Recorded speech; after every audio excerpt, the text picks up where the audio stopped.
everyone, and welcome to another episode of From the Mount, a podcast from the campus of Mount Paran Christian School. I am your host, Steve Kyle, excited for another very, very, very special episode. That's because of you guys. That's why it's a very special episode.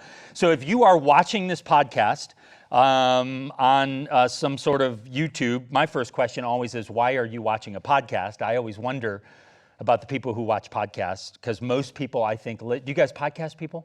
Yes. You are? Do you listen to them or do you watch them? Listen. Okay, good. But anyway, so it's a special episode for a couple reasons. If you're watching, you'll notice we're not in the same studio. If you are, and not only that, we have brand new guests, people not only we've never had on here, but are brand new to Mount Paran. And if you're here, if you're watching and you're a part of this, we are thrilled to have our brand new head of school, Dr. Matt Kerlin, here, and really his better half, I'm learning to find out as well. Jonlyn, I got to say it right, Kerlin, because that's the first thing I'm actually going to address, because I was saying it wrong early on, and I want anyone who watches this podcast now is going to get your name right. That's what we're going to do. But let me first say welcome. Thank you for being here, being on the episode. This episode is pretty much all about you guys. How's that make you feel? We're good. Yeah. Okay. Well, I mean, it is. I mean, and also, we're in front of a studio audience, which we've never done. I'm sorry that it's your first one in front of people who are actually here. We have a group of unbelievable Mount Paran supporters here and families, and we are thankful to have them a part of this podcast. So if you hear laughter in the background, I'm not used to that because I'm guessing most people are not laughing at me in the studio. So if there is some, that's why you're hearing laughter in the background. We are recording this with an audience, and who knows, maybe we do it like this every single time moving forward. I doubt it.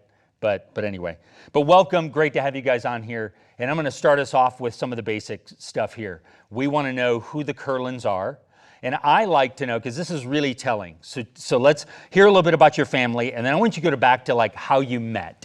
Like I wanna know who initiated it, who was it like this magical thing, or was it you ran into each other and it was embarrassing? So first, tell me about your family.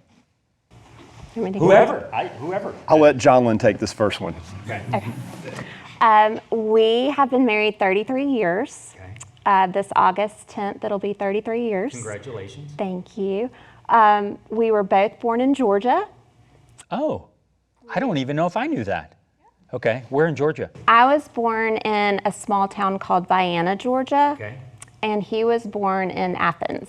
Got it, okay. And then we both grew up in South Louisiana, got married, and moved to Texas. I finished up nursing school there at TCU.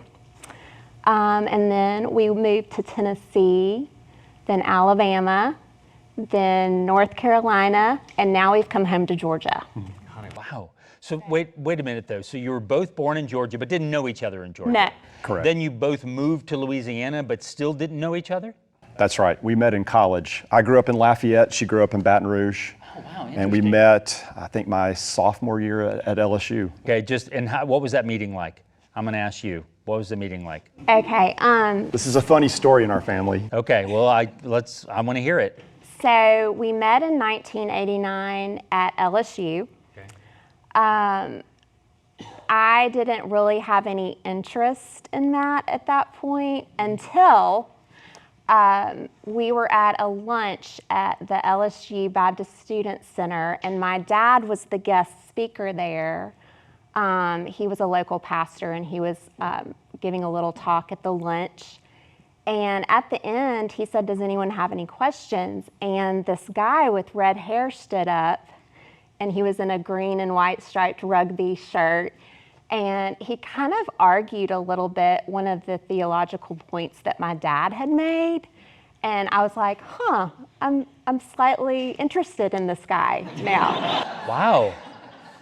Wow, but he was a little argumentative. Yeah, well, how did your dad respond? I mean, was he like, oh, this is great, or this is the guy that you I don't really remember. No, he liked it. Oh, he did? Yeah, he would say things as a guest pastor sometimes to try to get students to kind of engage him in argument or debate or whatever. He liked it. He did? Yeah, he did. Well, at least That's your story and you're sticking to it. That's right. He liked it. He has blessed our marriage all the way through, so I assumed that he was okay with it. But you had met him before, but we're like, Yeah. he's got red hair. Yeah, and then he kind of showed a little bit of spunk at that. Got it. And you were like, all right, and then that was it. And then so when did it become, was it like, I got to date the daughter of this pastor? Was it, or did you go, hey? Spread the word that I would like for him to ask me out on a date. Oh. And back in the day, spreading the word was literally like, hey, Literally. tell everybody. Yeah, that's what it was then. There wasn't social media or any networking of any kind. Her friends talk to my friends, talk to me. Got it. And that's how it happened. And then the rest, of course, is married 33 years. Kids. 3 kids. 3 kids. So we have Reed. He is married to Michelle. He's a mechanical engineer, and Michelle's a 2nd grade teacher. And they live in Colorado Springs. And we have Emma Grace. She's a CPA in Charlotte. And then we have Kate, our baby. She's 20, and she moved to Kennesaw with us. And she's hoping to eventually start at Kennesaw State, and she's recently got a job. Awesome. Wow. So a lot going on. It's great. And to hear that story today, actually, we talk about is my wife and I's anniversary. So I'm literally just saying that so my wife feels special when she listens to this. That's really it. That's smart. Yeah, it's better than flowers. Better than flowers. Hear that, honey? It's better than flowers. So, here we are at Mount Perrin Christian School, but I want to go back to what led you to education, period. Had you always like, one day I want to be the head of a school, one day I want to be in education? What kind of brought you to the field of education? I was involved in music when I was in high school. I played in the marching band. I played French horn. I got a scholarship to LSU to play in the symphony orchestra there. And I thought that I would do something in music, maybe even music ministry. When I got to LSU, I realized that in high school, I'd been a big fish in a small pond, and I was around people who were really, really good musicians, like whole new level. And I realized quickly that I would probably not be able to make a living as a musician. So I started exploring other things, and pretty early during my time at LSU, I developed a deeper interest in theology, philosophy, psychology. That sort of led me to thinking about how I might use my mind in service to the kingdom of God. I remember as a freshman at LSU, I attended a collegiate week. And one of the seminars I attended had to do with the idea of intelligent design, that God is an intelligent creator. The world shows evidence of an intelligent design. And the person who led that seminar said something that has stuck with me all these many years since then. He said, our calling as believers is to love the Lord our God with all of our heart and with all of our soul and with all of our mind. And that phrase kind of stuck with me. And from that point, I thought, I would like to use my mind in a way that is in service to God's kingdom.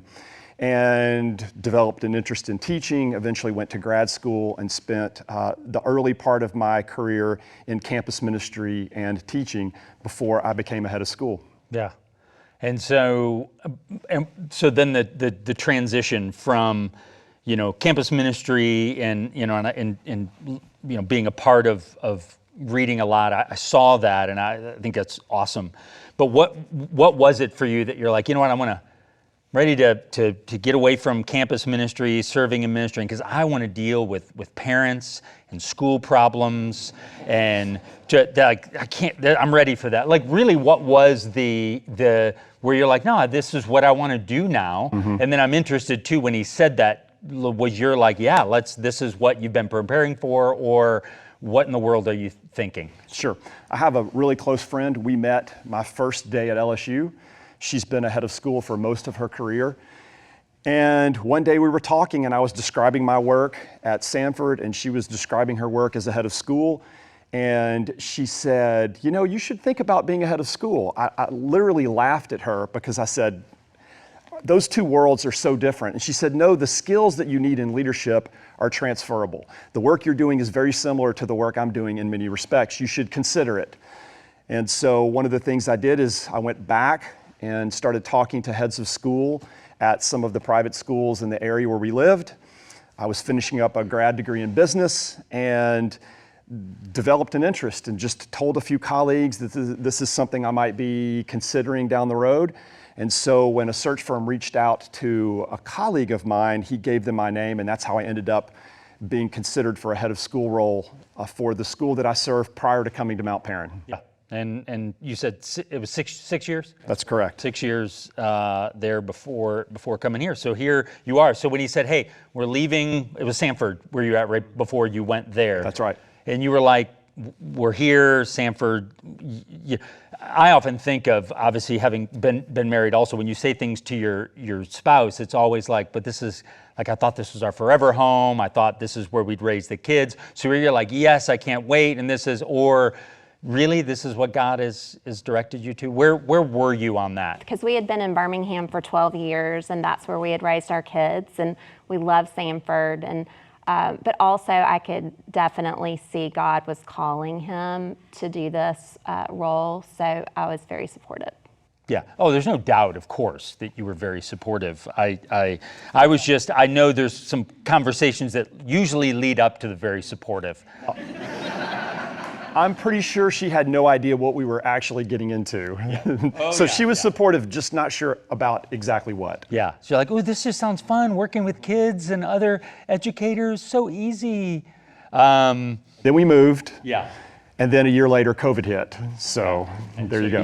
You're the head of a school during COVID with obviously, and COVID isn't the only thing that schools bring with it. I mean, you also have other things you're trying to manage.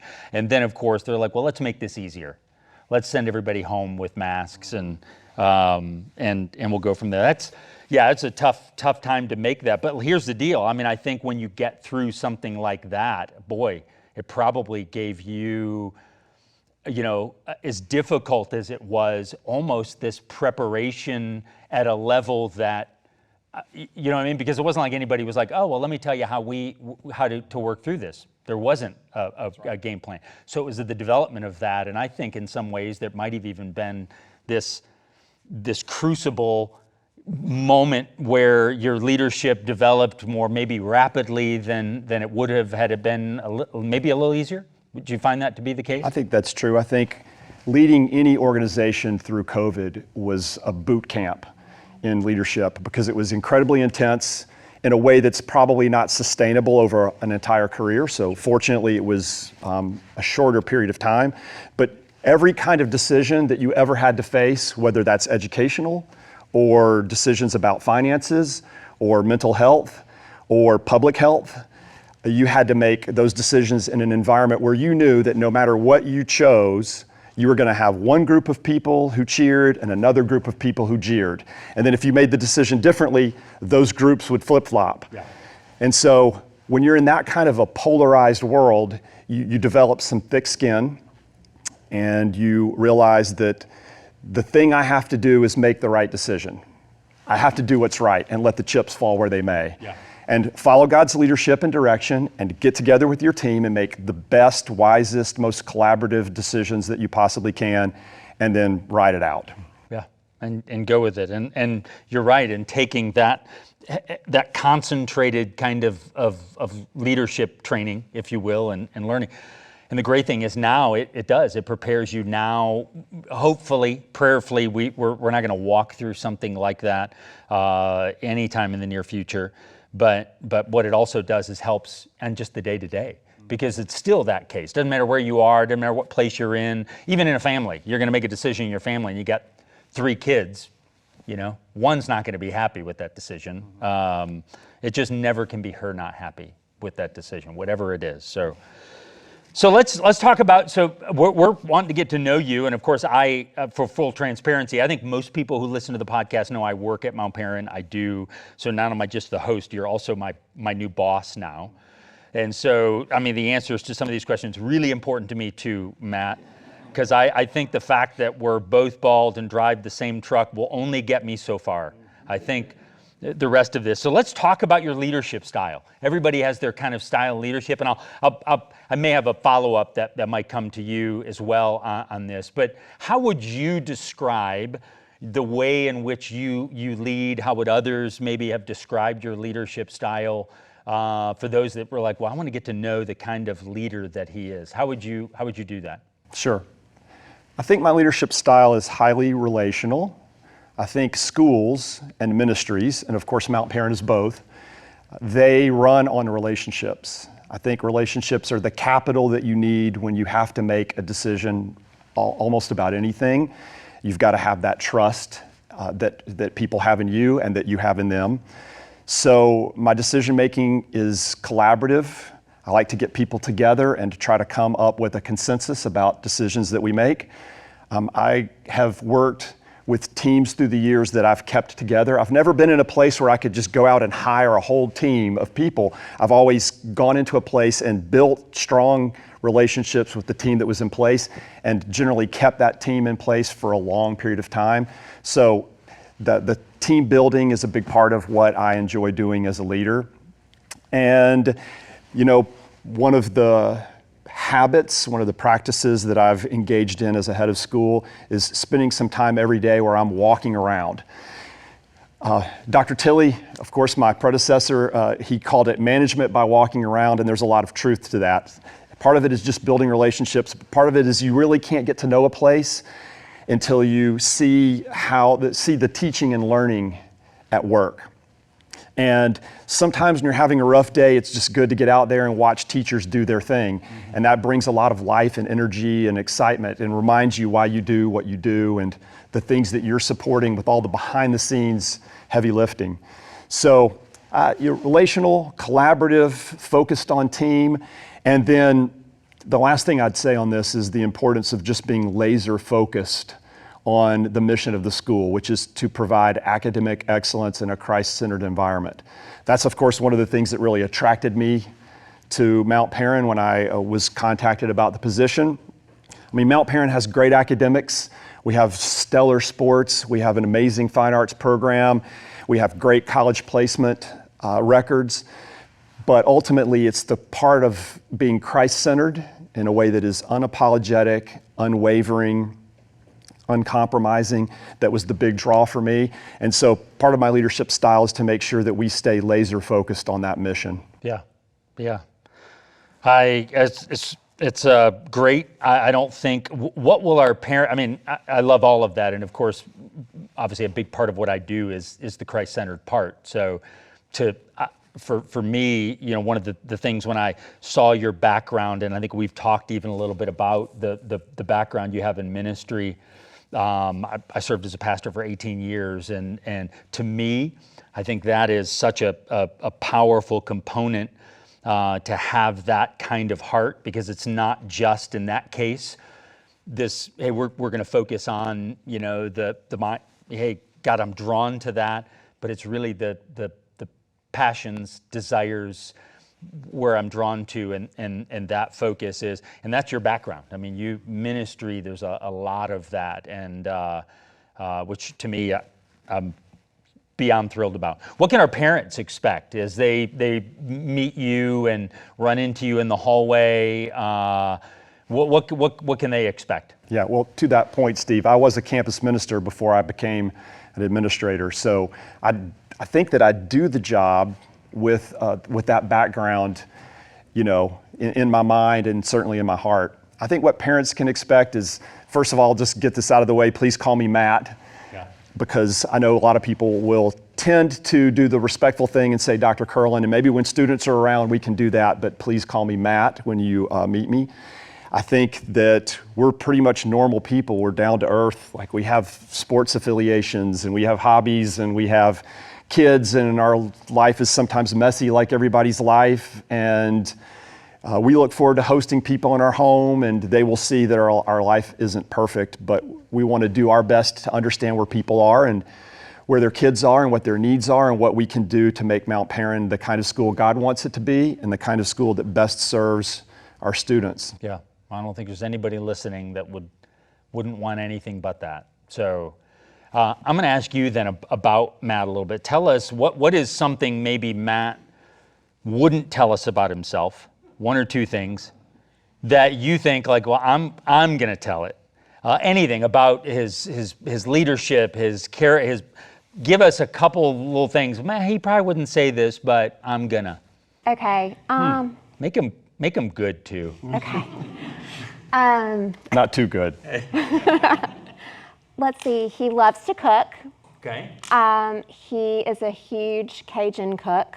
We're from South Louisiana, or grew up there. So his specialty is jambalaya and crawfish etouffee. I always bring crawfish back from Baton Rouge when I come back home, so he'll cook with that. And our 3 or 4 pounds in the freezer right now. yes, Wow. yes, I'll be there tonight. yes, yes, It's your anniversary. You probably shouldn't. yes. No, she was going to point. come with me. Good point. We're having the Kyles over tonight. Did we Okay. tell you? Okay. Sounds good. In our older age, he started to really watch hummingbirds in the backyard. Oh wow. And he'll kind of Why do you announce. say in our older age? He'll kind of announce when there's a hummingbird on the feeder, and I'm like, okay, you know. So Like, yeah. I don't. that's one thing. Yeah. You didn't even have to say in our older age. The fact that he's watching hummingbirds, you're there, Matt. Like you are. There, I mean, do you have one of those ones that goes right outside your window? Mm-hmm. Like outside the breakfast area where you sit and watch Exactly. them, and you get giddy when one comes? Yes, and I'll say that I've been enamored with hummingbirds for a lot longer than I've been old. So Yeah, this dates back a couple of decades. Got it. But he just seems to be more excited about it? I guess I'm noticing it more, maybe. And then the last thing I'll mention is that he's very into sports, especially LSU sports. Uh-oh. And when we're watching sports, he will have a comment about a play or something, and then all of a sudden the sports commentator will say exactly what he just said. Yeah. And he takes pride in that. And he might want to do that on the side one day. Little Yeah. side hustle one Right, day. So, right. yeah, but big LSU fans then. Yeah, well, that's not going to be popular here. I'll just Probably tell you. not. No. It's not. I am not a Southeast Conference guy. I'm of course a fan of the current national champion Michigan Wolverines, but at least it's not another SEC team. Well, let me just say this, though, to maybe not to play to the home crowd, but I did grow up a Georgia fan. My dad is a Georgia grad, so I actually watched You the were born in national. Athens. I was born in Athens. I watched the national championship game where Herschel Walker, led them to a championship. I'm a longtime Braves fan. I'm old enough to have seen Hank Aaron hit home runs out of the old Fulton County Stadium. Yeah. So we do have some local sports interests as well. But you're still an LSU fan. I am still an LSU Okay, fan. well, I just want to make sure that Yep. people, sounded like you were dodging a little bit there, trying Like to Auburn, too. Two get of out our of here kids alive. went to Auburn. Yeah, Yep. great. Kids who went to Auburn and yeah. So I'm going to kind of wrap up with this, and there'll be a partial. I'm interested to hear a little bit of how you'd answer this question. It's kind of a two-part question. What have you seen to be, over your 6 years of doing head of school, what have you found to be maybe the most challenging thing? And then what do you see as maybe coming in the future as being some of the greatest challenges to face, not just education, but maybe Christian education in there? So can you, a little bit about, and maybe it's a little bit of the same in that fact. Sure. I think one of the biggest challenges about being a head of school, and I think this is likely to be the case wherever you are, but maybe particularly if you are trying to lead a Christian school, is confronting some aspects of culture that make it increasingly difficult for you to live out your faith. I mean, we live in an age of outrage where people who have differences of opinion have chosen increasingly to express those opinions with, let's say, declining standards of civility and decorum, where now it's not just enough to disagree, you have to disagree loudly and vocally and often quite rudely, and that's the age in which we live. And of course, our society is so incredibly polarized that people express their opinion often about so many things. And I think sometimes having to navigate that and maintain Christian standards of Christ-like compassion and humility is an increasing challenge. I also think that there are some financial challenges. You know, you're trying to operate in a way that makes schools, especially in a private school setting, you want the school to be affordable for as many people as possible. You also want to maintain good facilities and keep a workforce in a world where the teaching profession is in a state of pretty serious decline, with more people leaving the profession than are entering the profession. And so keeping those things balanced, beautiful facilities and competitive compensation and declining people entering the profession while staying laser focused on your mission, I think that those are some pretty significant challenges we face. Yeah, it is. It's getting, if you just open up any kind of news or and you follow educational type, especially in Christian education, it's getting, I feel like we're not too far where, it's going to be heavy persecution, I think, is going to be coming. Being in a position as the wife of a head of school for 6 years, it might be for some people, oh great, you just get to go to all these great functions and you get to, it is not always an easy role. What's been, what's challenging about being in a position like the wife of the head of a school, in good times or in difficult times? Have there been any challenges that you've experienced? I would say maybe when he has to make an unpopular decision. I just hope that he can have support in that. And it's just hard when your husband might face criticism a little bit. So just definitely always so proud of him though, because he does try to do the right thing in every decision that he makes that is collaborative, like you were saying. And he prays about it. So I definitely think that's a good thing as well. Oh, that's a great thing. And our wives feel it more than even we do. Like, you can make a decision and kind of go with it. If you're like my wife, it's like, I can't, and do you hear what they're saying? And can you believe that? Are you the same way? Like, you kind of like, I can't believe that they're... I'm a little fiery. Like, I get a little, a little more emotional about things.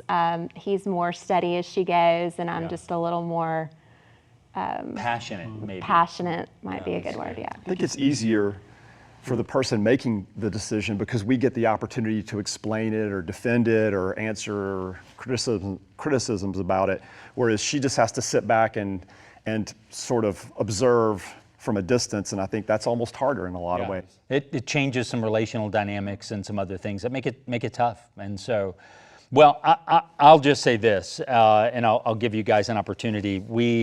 I've gotten some time with you, Matt, over these, the last few weeks. You came here in June, and getting to spend some time with you, talking with you, not just about surfacey things, but the focus on what we're here for, Christ-centered and beyond encourage. What's one last thing that either one of you, both of you, would like to share with anybody who's listening as you're thinking about, our this opportunity and being here, that you would, you don't have to have anything, that you'd like to share before we wrap up here today?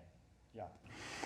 Well, part of the reason that I'm here, of course, is that God called me to this place, but I'm also here because I genuinely believe that Mount Paran is one of the best Christian schools in the country. And I think as the cultural storms kind of rage around us, we have an opportunity at Mount Paran to be different, to be set apart, to be unique. And as Colossians says, to clothe ourselves with compassion, kindness, humility, gentleness, and patience. And let the storms rage around us, and we will be committed to our mission of providing academic excellence in a Christ-centered environment, no matter what comes. And I look forward to that challenge. I look forward to building relationships in this community and helping lead the school to be everything God wants it to be. Ditto? Today. Awesome. Well, Matt, Jonlyn, thank you guys so much for being here, sharing a little bit. Not always easy, especially we don't normally do it in front of 75 people or so, but thank you guys so much for being here. And we look forward to getting to know you more and you guys being such an important part of our community here at Mount Paran. So thank you guys both. Thank you, Steve. And thank you for listening to another episode of From the Mount.